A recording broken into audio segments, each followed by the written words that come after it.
Welcome back to Explain America. This is your host, Kyle Becker. The media suffered a major earthquake last week when it was announced that Netflix would be taking over for Warner Brothers Discovery. This would be one of the biggest takeovers in American history in the United States media. And the bid of $82 billion, while a massive bid, was apparently not as big as that to be offered by Paramount. And now there is an ongoing investigation into whether or not Netflix's bid for Warner Brothers Discovery runs afoul of antitrust laws. And furthermore, there are big news in store for CNN if the deal falls through and one of the Trump allies, a billionaire, is actually able to take over CNN. That would be quite hilarious. But before we get into the story, please like, share, and comment at Explain America. Join us. We appreciate your support for common sense journalism. Well, Paramount chief David Ellison has quietly assured Trump officials that if the federal government blesses the company's bid to buy Warner Brothers Discovery, he will move swiftly to remake CNN, the president's longtime media nemesis. According to reports, the behind-the-scenes maneuvering comes as a bruising bidding war has erupted over Warner Brothers Discovery, which runs CNN, HBO, Discovery, and a number of other cable networks. So last week, Netflix announced last Friday, specifically, that it would be offering a major bid for Warner Brothers Discovery, and that looks like it was going to go through. But now it looks like the shareholders can get at least $18 billion more in total from striking a deal with Paramount. So the question is, why did this deal not happen?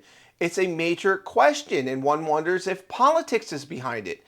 As we know, Netflix has a lot of, well, let's just say radicals on their board. It's quite obvious from their content that they are extremely woke, and the Obamas are there. There is a lot of politics involved with this, and Warner Brothers Discovery, to be quite honest, has been one of the better studios in terms of just making plain box office entertainment, blockbusters, popcorn, thrillers, etc.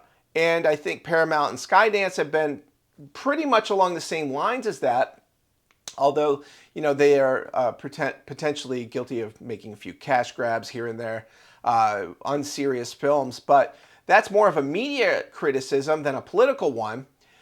So on Monday, Paramount upped the stakes, offering $80 billion in cash and urging Warner shareholders to walk away from Netflix's proposal. So it looks like there's been back channels between Larry Ellison and his son with the Trump administration. And according to the reports, and this is The Guardian, for example,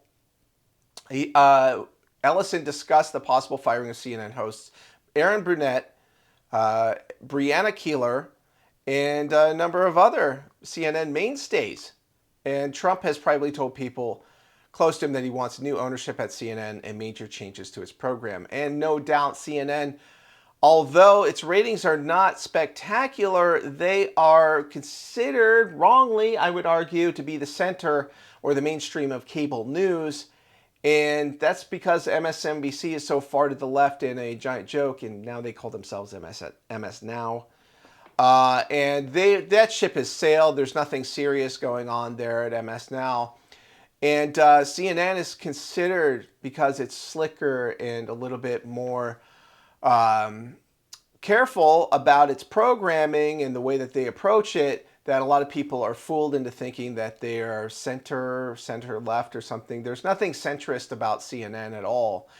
And, well, Trump has been a major foe of this network, which has pretty much aired 90 to 95% negative coverage, never gives him credit for anything he does, regardless if it's the economy, it's the border, if it's foreign relations. Serious people care about policies, okay, CNN? We don't care if, you think he's brash and don't like his mean tweets. Like, nobody serious cares about this stuff. But apparently that's enough to drive the libs on CNN mad. And, well, Trump has had enough of it. And it looks like one of his buddies, David Ellison, Paramount is trying to do something about it. And, well, we'll keep an eye on this story along with you and weigh in with your comments. Do you think CNN, somebody should buy it out? Should Elon Musk buy it out? Should somebody take it over? And what should they do with it when they take it over? We always appreciate hearing from you at Explain America.